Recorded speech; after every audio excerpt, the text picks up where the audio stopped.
Hello everyone. In today's lecture, I will cover obstructive lesion in cyanotic congenital heart disease and a clinical case scenario of congenital heart disease. In cyanotic heart disease, we have already discussed about left to right shunt lesion, VSD, ASD, and PDA in previous class, and obstructive lesion in ACHD include correctation of aorta, pulmonary stenosis, and aortic stenosis. First is aortic stenosis with the incidence of 4 to 7% of all congenital heart disease, and male to female ratio is 4 is to 1, so there is male preponderance, and it can be divided into valvular aortic stenosis, subvalvular aortic stenosis, and supravalvular aortic stenosis. So this is normal aortic wall, this is valvular aortic stenosis, this is supravalvular aortic stenosis, and this is subvalvular aortic stenosis due to muscle hypertrophy or any fibrous band. So supravalvular aortic stenosis is associated with Williams syndrome. Williams syndrome with the Alfin phases, with long philtrum, intellectual disability, dental and vision problems are there.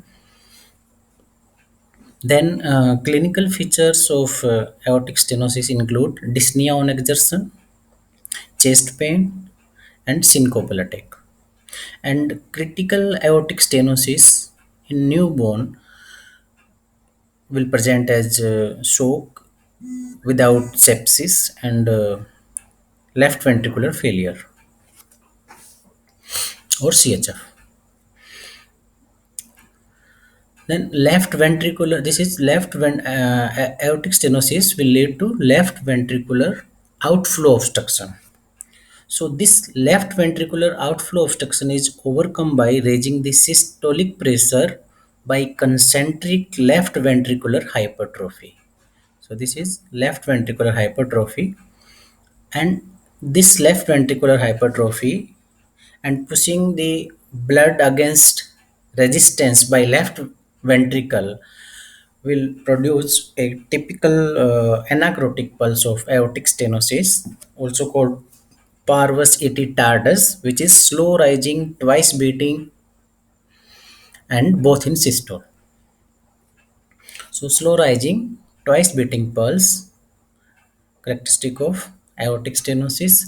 Then forcible and sustained apical impulse due to left ventricular hypertrophy, and ejection systolic murmur of aortic stenosis with ejection click. And same time, left ventricular hypertrophy lead to increase in end diastolic pressure of left ventricle, which leads to left atrial hypertrophy, and forceful contraction of this left atrium against non-compliant left ventricle lead to fourth heart sound.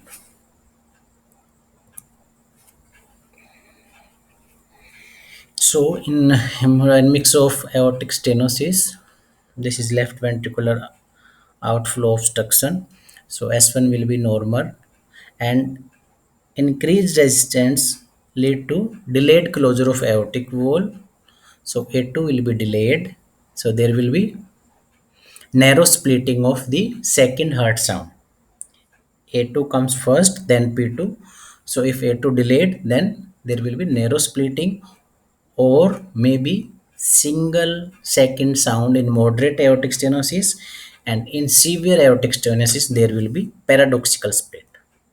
P2 come first followed by A2. Then if S3 is present, it indicates left ventricular failure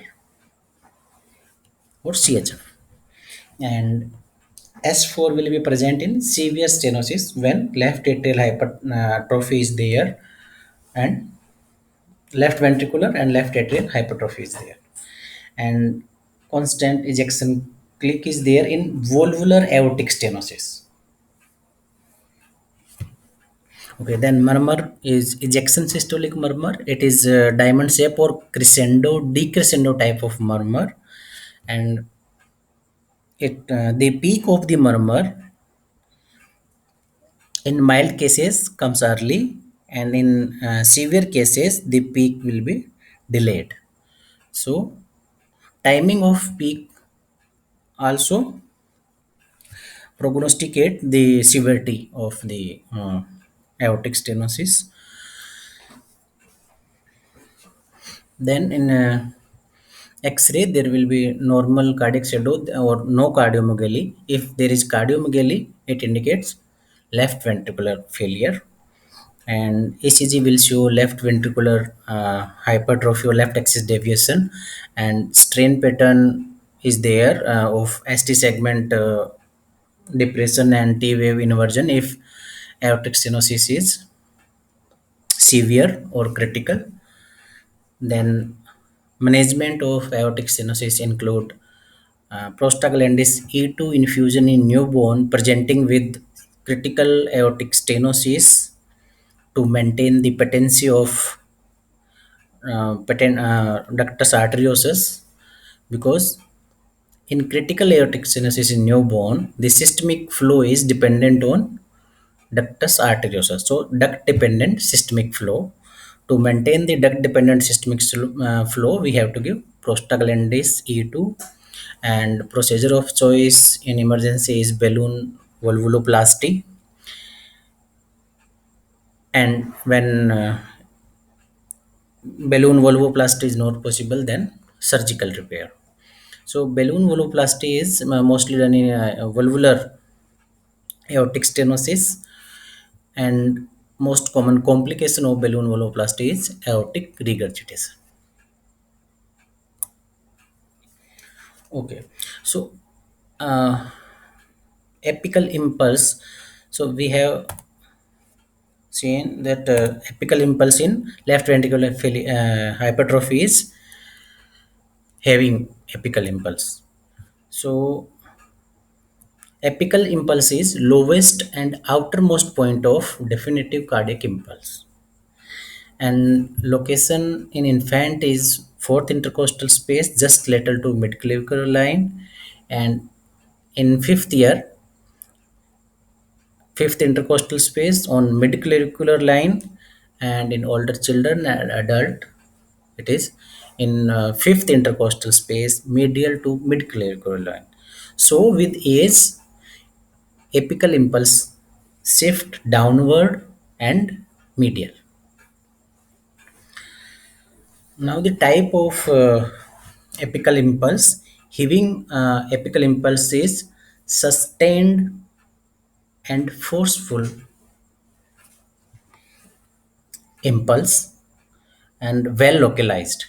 So sustained means it is palpable during more than two-thirds of the systole. So point of maximum impulse and apical impulse on same point. So both are different thing. Point of maximal impulse is different, and apical impulse is lowest and outermost part of cardiac impulse. So if there is left ventricular hypertrophy, point of maximum impulse PMI and apical impulse will be on same point. But in right ventricular hypertrophy, maximal impulse will be parasternal as a parasternal heave, and apical impulse will be different. And heaving apical impulse means there is pressure overload or concentric hypertrophy is there. Then second type is hyperdynamic apical impulse, which is characteristic of volume overload or chamber dilatation. So this is diffuse, palpable over more than one intercostal space and not well localized, and ill sustained. It palpable between one third to two third of the systole, and found in shunt lesion with volume overload. So hyperdynamic impulse, apical impulse is feature of volume overload. Then tapping impulse is well localized and ill sustained, which is less than one third of the systole and not forceful. Example is mitral stenosis, where first start sound is also palpable. Okay, now come to second condition, which is correction of aorta. Correction of aorta is also a outflow tract obstruction. So incidence 5 to 7% of all congenital heart disease with male to female ratio of 2 is to 1 or male preponderance, and most common site is at the junction of arch of aorta and descending aorta. Then intercostal vessels decompress the upper hypertensive segment by forming collaterals with spinal artery, and bicuspid aortic valve is commonly associated with correction of aorta in 40 to 80% of cases. Then clinical features include intermittent claudication due to decreased perfusion in lower limbs, dyspnea on exertion, weakness of leg, and newborn with severe correction of aorta will present as duct-dependent systemic flow with shock and CHF. And collaterals can be palpable after 5 years of age, and there will be continuous murmur in intercostal space due to these palpable collaterals. Then difference in BP will be there in upper limb and lower limb, because upper limb is supplied by left and right subclavian just above the cortex of aorta. So there will be increased BP and pulse in good volume. But in lower limb, there will be decreased blood pressure and decreased or absent pulse. There will be radiofemoral delay in pulse, and narrow pulse pressure in lower segment or renal artery will lead to renal hypertension, and late ejection systolic murmur had over interscapular area at the site of correction of aorta. So in correction of aorta, there will be loud M1 component due to left ventricular hypertrophy. Then A2 will be delayed due to forceful ejection of against hypertensive segment, and will be loud. A2 will be loud and delayed. So there will be normal splitting in mild case and narrowing in moderate case. Then there will be ejection click due to relative aortic stenosis. And if S3 or third heart sound is present, it means there is left ventricular failure. And S4 will be there in severe hypertension leading to left ventricular hypertrophy as well as left atrial hypertrophy. Then murmur is late ejection systolic murmur of cortex of aorta and continuous murmur at collaterals in intercostal space. Investigation include X-ray of barium swallow will show inverter 3 or E sign due to correction of aorta, uh, indentation of dilated part of aorta on esophagus. Then ECG will show left ventricular hypertrophy or left axis deviation, and strain pattern if there is aortic stenosis, because most of the cases 40 to 80% associated with bicuspid valve. So there will be aortic stenosis, and echo will tell us about the location and severity of correction of aorta, and management include prostaglandin E2 in severe correction of aorta in newborn, because Systemic flow is duct dependent in newborn with correction of severe correction of aorta, and the procedure of choice is balloon angioplasty. And if balloon angioplasty is not possible, then surgical repair is done. Third condition is pulmonary stenosis with incidence of 5 to 7%, and three type same as aortic stenosis: valvular, subvalvular, and supravalvular. Valvular is most common type. 95% of cases are valvular pulmonary stenosis, and subvalvular or infundibular pulmonary stenosis is associated with the tetralogy of Fallot, and infundibular PS mostly associated with membranous VSD. Then clinical feature include critical stenosis in newborn will present as cyanosis and duct dependent pulmonary flow, and dyspnea on exertion, EG fatigability, and CHF. And also see for Noonan clinical feature of Noonan syndrome, which is similar to Turner syndrome in males and is autosomal dominant inheritance. So Noonan syndrome is associated with pulmonary stenosis. Then this is right ventricular outflow obstruction, which is overcome by right ventricular hypertrophy, and this right ventricular hypertrophy will lead to ejection systolic murmur in pulmonary area and parasternal heave due to right ventricular hypertrophy, and right ventricle type of apex or apical impulse, in which apex impulse and maximum point of maximum impulse is different. Then this right ventricular hypertrophy will lead to end diastolic pressure, increase in end diastolic pressure in right ventricle, which leads to right atrial hypertrophy, and forceful contraction of right atria against non-compliant right ventricle will lead to S4.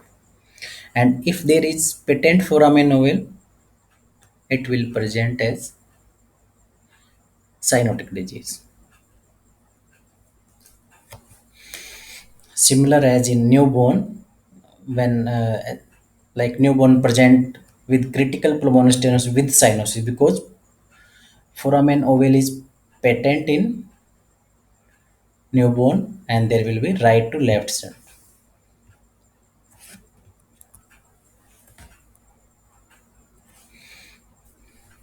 Then this is right ventricular outflow tract obstruction. So S1 will be normal, P2 will be delayed. So A2 come first, then P2. So there will be wide split, and phagic variation will be there with respiration, and S3 will suggestive of right ventricular failure, and S4 is suggestive of severe stenosis leading to right ventricular hypertrophy as well as right atrial hypertrophy. Then there will be ejection click in valvular pulmonary stenosis.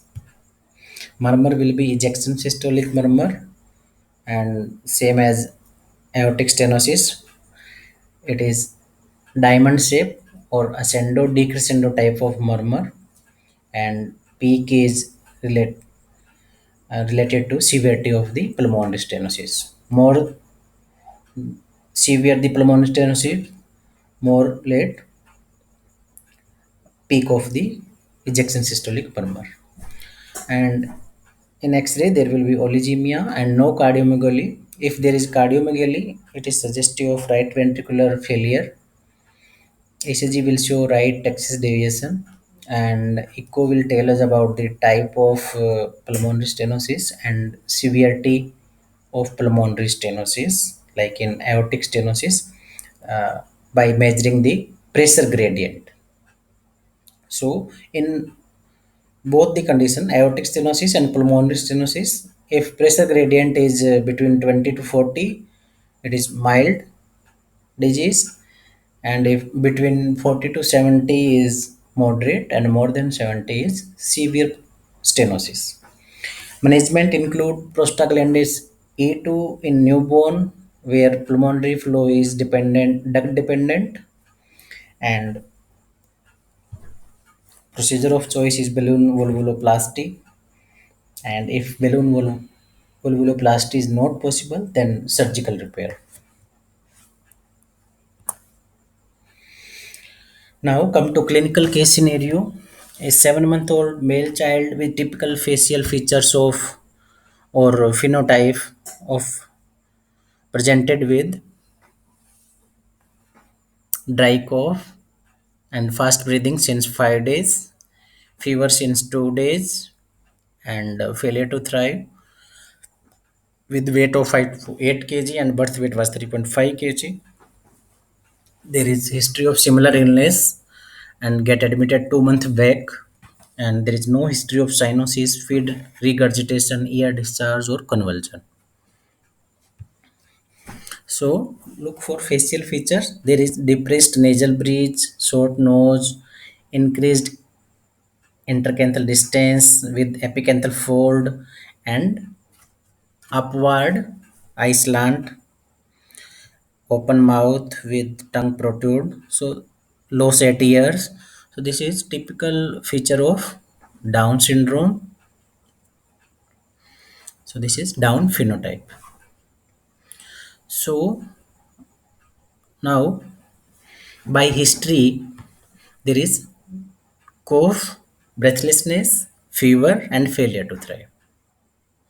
So maybe due to cardiac disease or maybe due to respiratory disease. So we have to answer whether it is respiratory or cardiac illness, then whether it is cyanotic or acyanotic. Third question is obstructive or shunt lesion, then left to right or right to left shunt. Is there any pulmonary blood flow, increased pulmonary blood flow, or presence or absence of CHF, and any associated condition.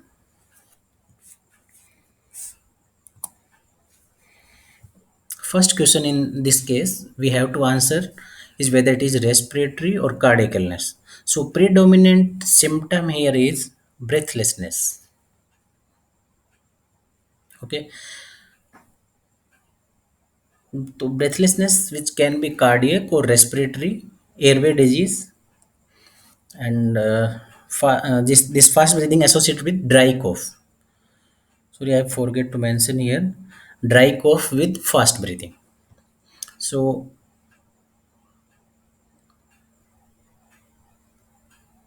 fever starting after breathlessness is more in favor of cardiac disease, and fever followed by breathlessness is more in favor of pneumonia or respiratory disease. And mostly cardiac breathlessness will present without fever, and with fever there is respiratory distress or respiratory disease. Okay, and failure to thrive is there, which is normally associated with cardiac disease. And there is also similar history of breathlessness with acute febrile illness and cough 2 months back. So it is also in favor of cardiac disease. And breathlessness improving with rest or when held against shoulder is suggestive of cardiac origin. And progressive disease with failure to thrive is also suggestive of cardiac disease.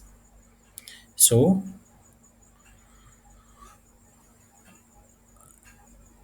most probable system involved is cardiac.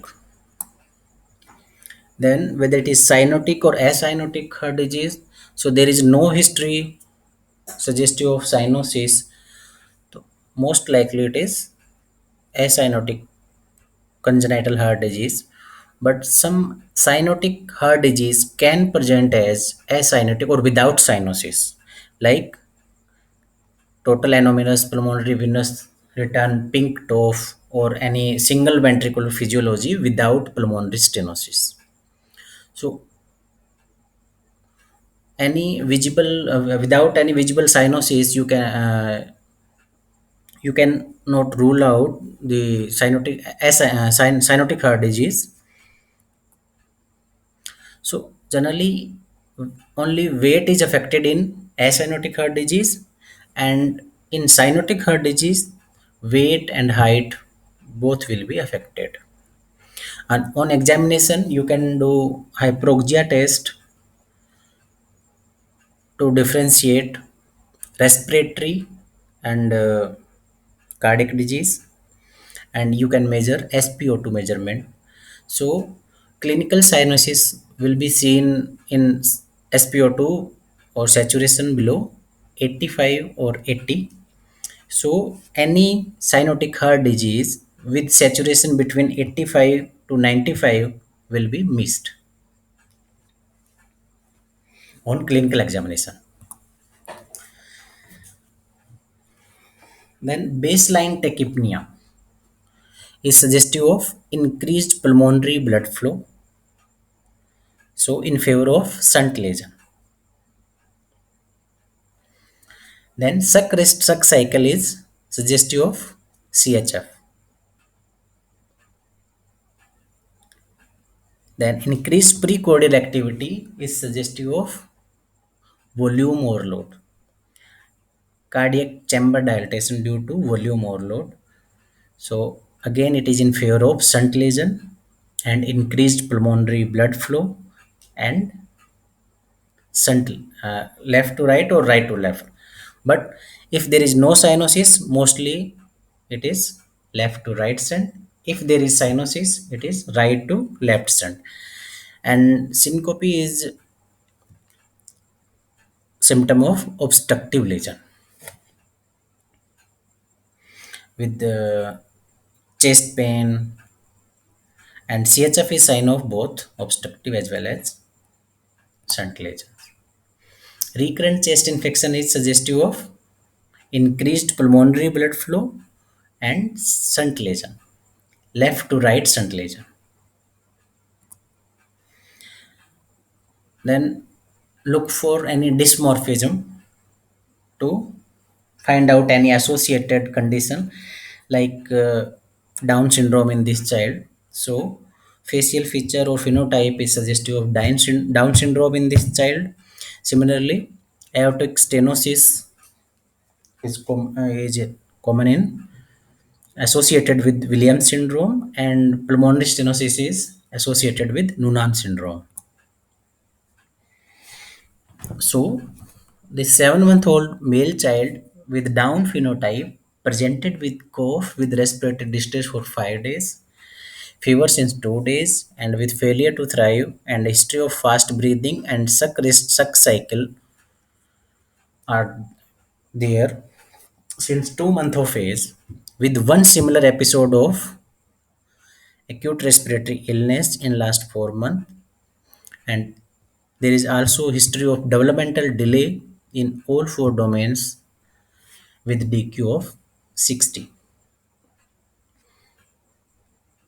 So whenever you get developmental delay with congenital heart disease, always think of syndromic association. The one thing is clear, there is congenital heart disease and Down phenotype.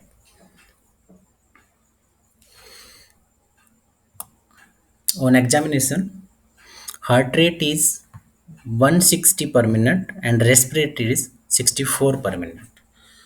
So tachycardia is there and suggestive of congestive heart failure. Then pulse is normal in rhythm, all peripheral pulse is palpable and low volume or 3D pulse is there. Again suggestive of CHF. Then BP is normal. so in compensatory state, and SpO2 is 95% in all four limb.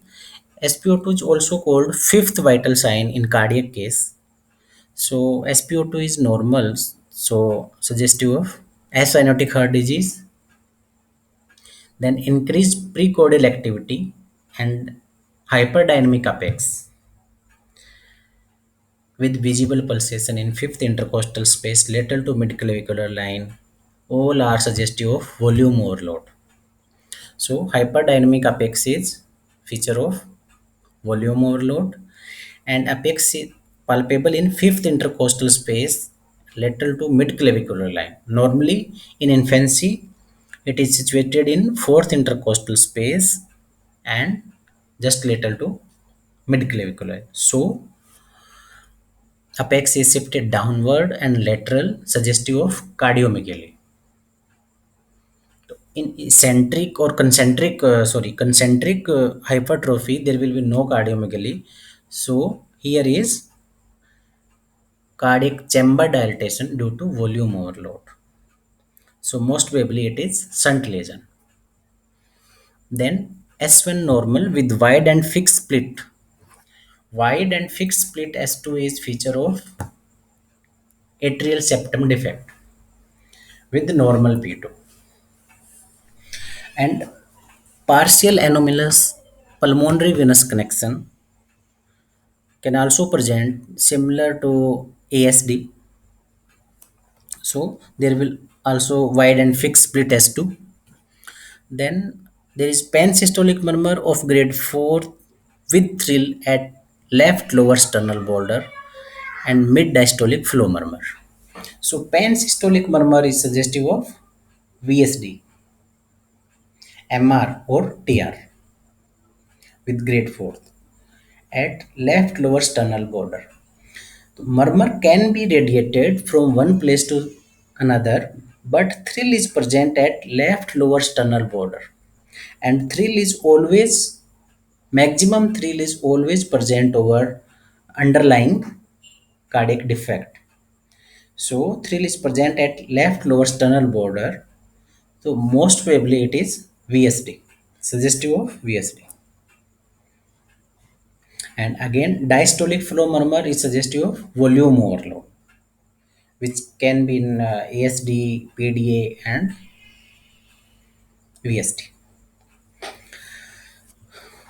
There is generalized hypotonia due to Down syndrome and bilateral crepes with accessory use of accessory muscles, suggestive of uh, lower respiratory tract infection, and maybe due to decreased compliance of lungs due to increased pulmonary blood flow and CHF.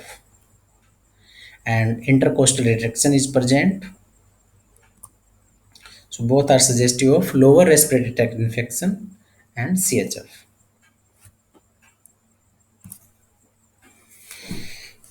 So our diagnosis will be 7-month-old male child with Down phenotype, with congenital heart disease, with normal rhythm, with left to right shunt, with lower respiratory tract infection, with increased pulmonary blood flow, with CHF, and without pulmonary hypertension. Because P2 is normal. If P2 is loud, then we can say pulmonary hypertension is there, and with moderate acute malnutrition and global developmental delay. So DD will be endocardial cushion defect, which is ASD primum with VSD with atrioventricular valve defect. So endocardial cushion defect is most common congenital heart disease associated with Down syndrome. Approximately 50% of the children with Down syndrome have congenital heart disease, out of which 50% will be endocardial cushion defect. So endocardial cushion defect will be our first DD because it is associated with Down syndrome, and second will be moderate VSD. Only one thing against moderate VSD is fixed and wide split it.